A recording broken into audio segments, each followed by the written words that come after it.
Hey guys, this is Tech1G here back with a new episode. In this video, I'm just going to be sharing with you guys, for those guys who wanted the whole ultrabook experience, but you really don't have the money to buy a proper ultrabook, or the thin ones, they're very thin, with it's the Lenovo 920, whether it's the HP Spectra, whether it's the Dell XPS 13 or the XPS 15. Those are really pretty good ultrabook options, but they really cost a lot. And you want something that still has that ultrabook feel, the ultrabook experience, but really not spending that money. I have your solution right in front of me. This is the Lenovo Yoga 520, right? The review on it, I'm just going to be telling you guys a few things about it. So right off the bat, it comes with Core i5, the 8th generation KB Lake refresh. That is the 8250U processor, which is about 1.6 gigahertz base speed. Right, it comes with 8 gigabytes of RAM, 1 terabyte of storage, HD graphics 620, which is not the best out there. I mean, they're better graphics card. This is an integrated graphics card. It's not dedicated, so you can't do any heavy gaming on this. But the good thing is, with the 8th generation processors, Intel has tried to cater for those people who still want to game a bit. So there's literally, if you're to buy this thing, the whole Intel thing, it has a gaming part where you can go online, type in your processor, and it can tell you which games you can play, what frame rates, what settings. So if you want a game, which is really not the purpose of this thing, right? It's more for productivity. But if you do want a game here and there, like me, I'm a FIFA fan. I want to play FIFA here and there after lectures when I'm a bit tired and I want to refresh and kind of, loosen my mind. You can do light gaming here. You can comfortably hit above 30 frames per second at medium-ish settings. The other thing that's good about this PC is the build. It's not weak, right? The chassis feels a bit solid. If you want to see, if you want to just check it, the chassis feels a bit solid. No minimum to no screen flex at all.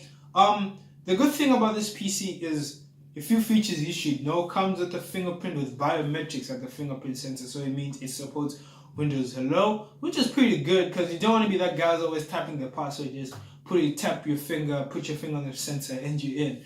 Right? That's one. Two, looking at what another thing, it's touchscreen, right? Which is pretty great if you just you don't want to use the keyboard, you just want to tap. And the other thing, when unboxing this thing, I'm sorry I didn't show you the box, but this is what comes with the box, right? The box is not anything fancy. I'm sorry, that's why I left it out. But it comes basically with the charger, right? This is the charger, and it comes with this, right? Which is another great addition with the price from Lenovo. This is the Lenovo pen, right? The active pen, Stylus, whatever you want to call it. This is what you bring. So if you're that guy, right? Another thing, it's 360, right? So it's pretty good. It's pretty great. You want to rotate it 360, and you, that guy who doesn't want to carry books around about your PC all day, want to take notes, important things from lectures if you're a student.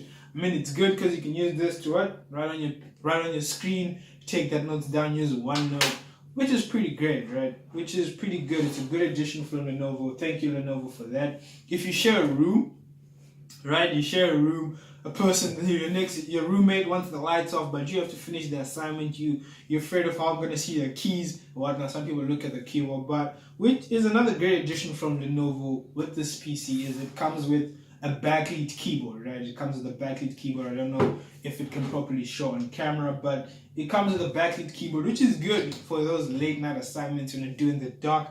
It supports that. Another thing is the camera, right? The camera, if you guy who does a lot of Skyping, it's not bad. It's a 720p camera, the HD camera. It's pretty good. It's not anything great, but the viewing angles are good. It's okay. The color accuracy is okay. It's nothing bad. It literally gets the color. It's an HD. It's a full HD panel, so you can get pretty good colors there, right? Screen is fairly bright, even if you're in the sun.